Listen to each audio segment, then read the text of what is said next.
Now with First Coast News storm expert Tim Deegan.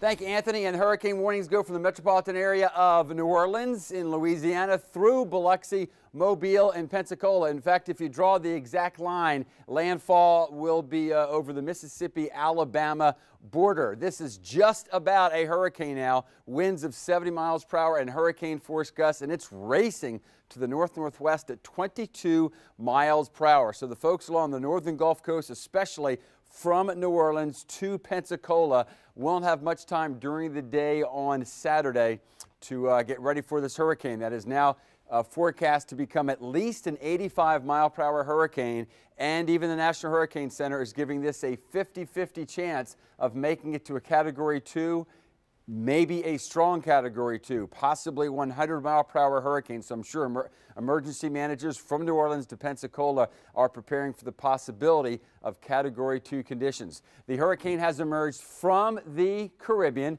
through the Yucatan Channel and now into the south central Gulf of Mexico. About the warmest waters that exist in the Atlantic Basin right now are over the Yucatan Channel and the south central Gulf of Mexico, which is why there is some concern this hurricane might become more, or this tropical storm, which is just about a hurricane, could become more than a Category 1 hurricane. So again, the uncertainty showing the margin of error. So yes, could make landfall in Louisiana, but could also make landfall right along the Alabama and Florida border. And what the hurricane hunters have found this evening is what we've seen really for the last 24 hours. It's a very asymmetrical system. And what I mean by that is there's much more in the way of high winds and heavy rains east of the center. Even this depicts that pretty well here, that the hurricane force winds will probably be off to the east. The main reason that the New Orleans metropolitan area is under hurricane warning is for the uncertainty. If this goes exactly as forecast, the worst of the weather, Biloxi, Mobile, and Pensacola. Notice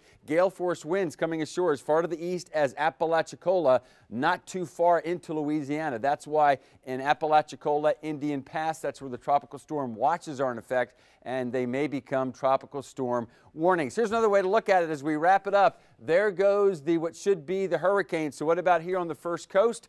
Heavy thunderstorms tomorrow, most likely out toward I-75, coming back toward the coast on Sunday. Slow movers Monday, and then we quiet down on Tuesday and Wednesday.